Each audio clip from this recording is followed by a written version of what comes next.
যদি সন্তানের সঙ্গে বাসর হয়ে থাকে ওই রাক্ষসী অদূর হইতে অট্টহাসে হাসবে আর বলবে ওই পোচা সন্তানের সঙ্গে কাতর হয়ে গেছে, এবার আমার চরণ জুটিয়ে বলবে কিন্তু না, আমি কাঁদবো না, আমি হাসবো, আমি গাইব, আমি নাচবো, ভালো নাচের বাড়িয়া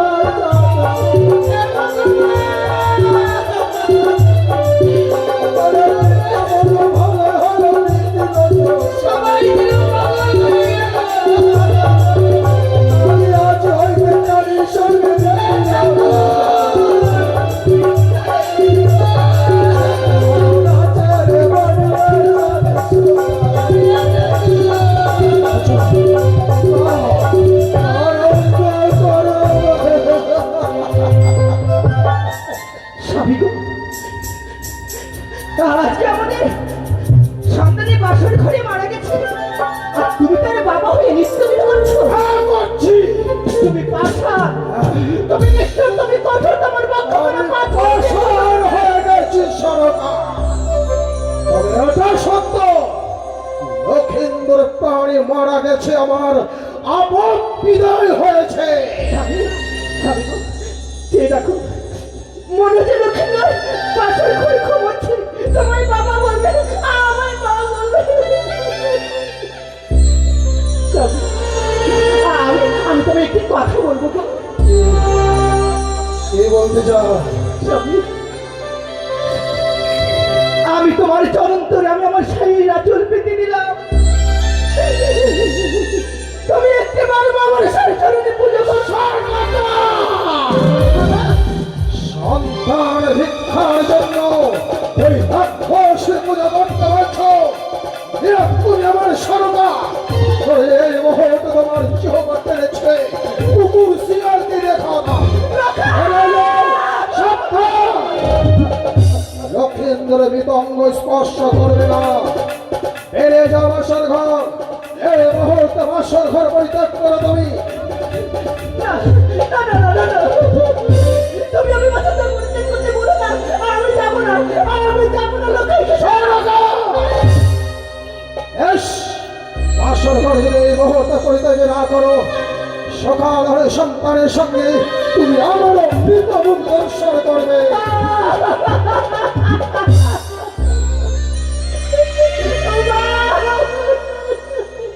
এই কথা শুনে আমাকে কেন আমার বাচ্চাকে বঞ্চনা করতে হলো না।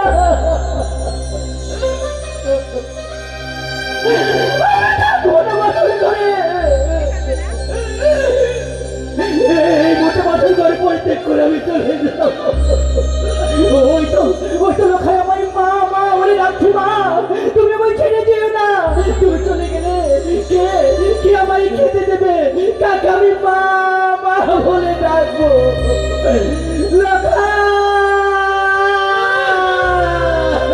যেতে দাও। আমি তোমার শাশুড়িমাকে তাড়িয়ে দিলাম কেন জানো? কেন বাবা?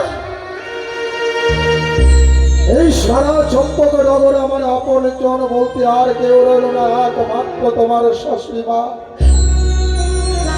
বৃদ্ধা বয়সে কোন পুরুষের যদি স্ত্রী মারা যায়, তার মতো হতভাগ্য এই পৃথিবীর বুকে নাই। একটা কথা জেনে রাখো বৌমা, বাবা নারীর জীবন হয় রে মধুর মনের মানুষ পেরে, পুরুষের ভাগ্যে কপাল লক্ষ্মী ছেড়ে গেলে এই বৃদ্ধা বয়সে তোমার শাশুড়ি মাকে আমি হারাতে চাই না বাবা। বাবা, একটা ঋষির জন্য লক্ষেন্দ্রকে আমি তোমার হাতে তুলে দিয়েছিলাম। লক্ষেন্দ্রের শেষ কথাটুকু যখন হলো না, লক্ষেন্দ্রকে তুমি আমার হাতে তুলে দাও। এই মুহূর্তে গুঞ্জরি আর মহাশ্মশানে নিয়ে তার সোনার মতো অঙ্গ আমি পুড়ে চাই। ও শ্বশুর বাবা,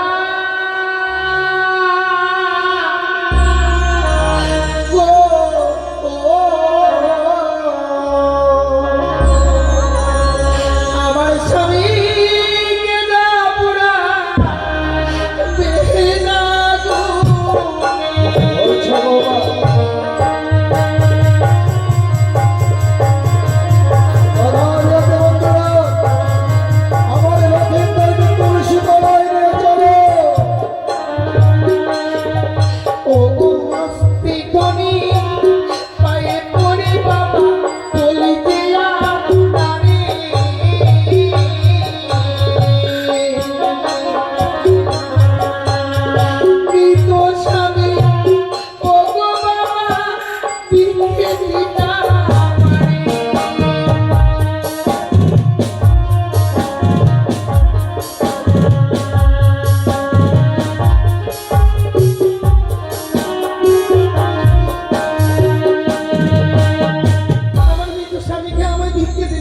করবে আমার মৃত সন্তানকে নিয়ে?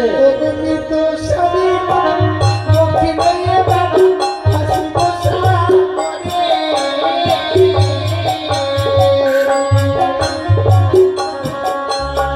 হাসিতে ভাসিতে বাবা যাব দেখব।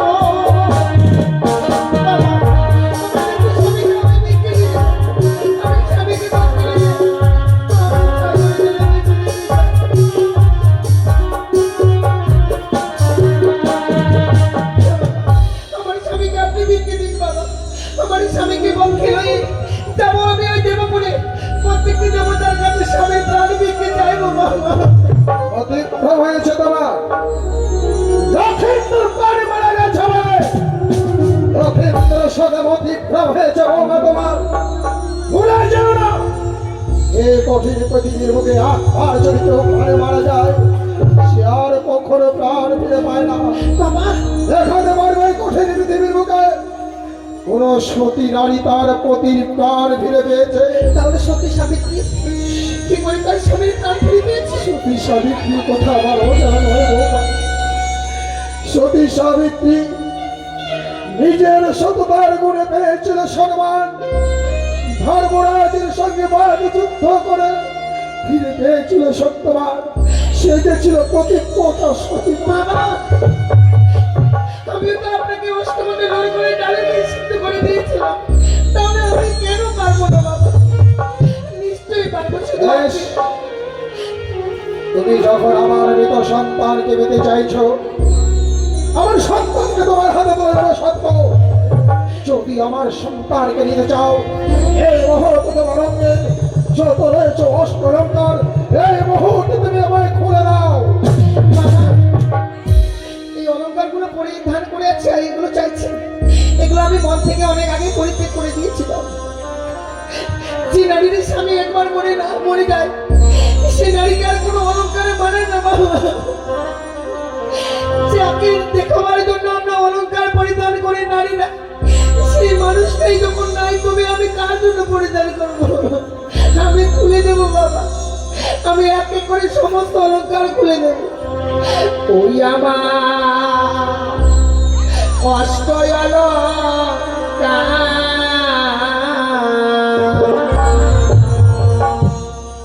লহ শ্বশুর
সমস্ত অলঙ্কার খুলে ফেলেছো বৌমা। ওই অলঙ্কার গুলো যখন তোমার অঙ্গে ছিল না, মন বলছিল তুমি আমার চম্পক নগরীর রাজ লক্ষ্মী। আর সেই অলঙ্কার গুলো খুলে বড় হচ্ছে তুমি আমার চম্পক নগরের একটা পাগলিনী। স্বামী আর নারীরা পাগলিনী ছাড়া আর কি হতে পারে? যে নারীর স্বামী নেই এই পৃথিবীর বুকে, সে নারীর কোনো মূল্য নেই। অলঙ্কার খুলে ফেলেছো সত্য, কিন্তু এখনো তোমার অঙ্গে বহু মূল্যবান এক অলঙ্কার রয়েছে। সত্য যদি তুমি আমার মৃত সন্তানকে পেতে যাও, এই মুহূর্তে খুলে তোমার অঙ্গের লাল রঙের শাড়ি।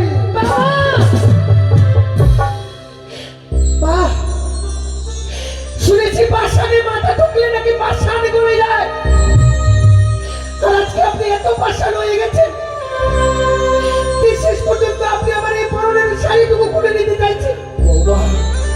আমি যদি আপনার নিজের মেয়ে হতাম, আপনি নিজের মেয়ের পরনের শাড়ি খুলে নিতে।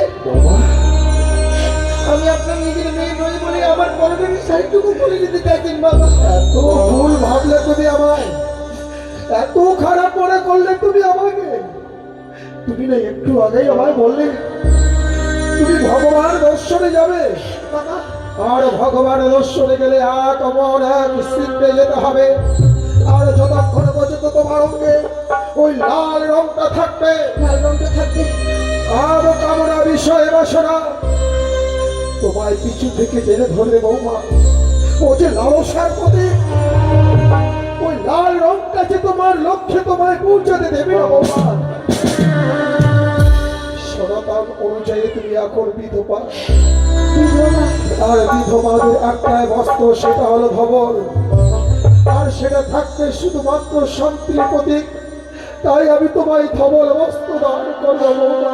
আমার তো জানা ছিল না বাবা যে কোনো নারীর যদি স্বামী একবার মরে যায় সেই নারীকে দিয়ে এই লাল শাড়ি পরিধান করতে নাই। আমি আপনাকে কথা দিলাম বাবা, স্বামীকে নিয়ে সাগরে জলে ভেসে যাওয়ার পূর্বে এই অগ্নিপোষ্টের শাড়ি আমি আপনার হস্তে তুলে দেবো। বেশ বাবা, সাগরে জলে ভাসতে গেলে তুমি তো এমনি ভাবে ভাসতে পারবে না। না তোমাকে ভাসতে গেলে কোনো কিছু অবলম্বন করতে হবে। জানেন বাবা, আপনি আমায় পঞ্চম কদলীর বৃক্ষের মান্দাস কি? আর সোনার বন্দুক তৈরি করে দেবেন, যাকে অবলম্বন করে আমি সাগরের জলে ভেসে যাবো। হলো না, হলো না বৌমা, হলো না। তোমাকে সাগর জলে ভাসা বাবা আমি তোমাকে কদলের বৃক্ষ দিতে পারবো না। কেন জানো? কেন বাবা? একদিন গেছিলাম বাণিজ্য করতে, বাণিজ্য করে ফেরার মধ্যে ওই রাক্ষস শিবিরের চক্রান্তে এক এক করে 14 লিঙ্গার মতো করে দেবে কালীগঙ্গার জলে। এসেছিলাম 7 দিন 7 রাত ধরে কালীগঙ্গার জলে নিজের প্রাণ ভিক্ষার জন্য। এই কঠিন পৃথিবীর মানুষের বুকে আকাশ করে চিৎকার করে বলেছিলাম, ওগো কে কোথায় আছে, এসো আমায় বাঁচাও, আমায় রক্ষা করো। সেদিন কেউ আসেনি, কেউ আসেনি আমার প্রাণ ভিক্ষে দেওয়ার জন্য। এসেছিল ওই ছোট্ট কদলের বৃক্ষ। আমার কাছে মৃত সন্তানের থেকে ওই কদলের বৃক্ষ বড় মূল্যবান। সত্যি যদি তুমি আমার কাছ থেকে কদলের বৃক্ষ পেতে যাও, তোমাকে আমার কাছ থেকে কদলের বৃক্ষ ক্রয় করে নিতে হবে বৌমা। সেটাই যদি হয় বাবা, আপনি আমায় কিছু সময় দিতে দেন। আমার কাছে তো করিনি যে আপনার ওই কদলের বৃক্ষ আমি ক্রয় করে নেব। সেখান থেকে হোক না কেন আমি করি নিয়ে এসে আপনার হস্তে তুলে দিয়ে আপনার কদলের বৃক্ষকে আমি ক্রয় করে নেব। বেশ, সেই সময় ভিক্ষেটুকু আমি তোমায় দিলাম। ভগবান যে আমার কপালে এত সুখ দিয়েছিল মা, সেই সুখ শুধু এই বাসন করেই সইল না, সকল সুখ সকল আশা আমার জীবন থেকে কেড়ে নিল।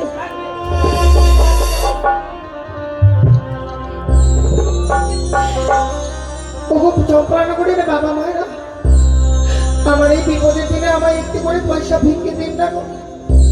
আমার শ্বশুর ঠাকুরের কাছ থেকে আমায় কদলের বৃক্ষ ক্রয় করে নিতে হবে। আমায় একটি পয়সা দিন গো মায়েরা, একটি পয়সা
আমাদের বাবা মায়েরা খুবই ভালো।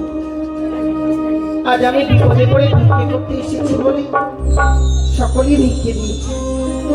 তবে ঠাকুর, যে বাবা মায়েরা আমার এই বিপদের দিনে আমায় ভিক্ষে দিয়েছিল, তোমার কাছে প্রয়োজনে এটাই কামনা করি ঠাকুর, ওই বাবা মায়েদের মেয়েরা আমার মতো স্বামীকে যেন কোনোদিনও না হারায়, আমার মতো জীবনে কোনোদিনও যেন বিধবা না সাজে। এ আমি তোমার কাছে কামনা করি ঠাকুর। বৌমা, বাবা, আনতে পেরেছ বদলে ভিক্ষের মূল্য? এনেছি বাবা। ওই দেখি, এতগুলো করি তুমি কোথায় পেলে? আমি যে আপনার কাছে কিছু সময় ভিক্ষে করেছি, সেই সময়ের মধ্যে সারা চম্পলানগর আমি ভিক্ষে করে এনেছি বাবা। তুমি শেষ পর্যন্ত আমার সন্তানের জন্য ভিক্ষে পর্যন্ত করলে বৌমা। স্বামীর জন্য ভিক্ষে করবো, তাতে তাতে লজ্জার কি আছে বাবা? তোমার স্বামী ভক্তির কাছে আমি পরাজিত হয়ে গেছি বৌমা, আর তোমাকে তোমার যাওয়ার পথে আর বাধা দেব না। এরা এতদিন সন্তানকে নিজে বক্ষ মাঝে আঁকড়ে রেখেছিলাম, আর আমার এই সন্তানকে আমি তোমার হাতে তুলে দিলাম। সত্য পথে চলবে, সত্য কথা বলবে।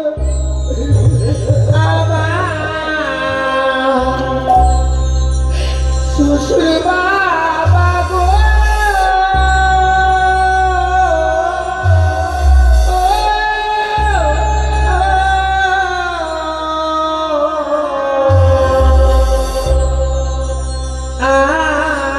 আমি চলে যাব ভেসে যা, আমি চলে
চলে গেল আমার মৃত সন্তান দিয়ে আমার বাবা।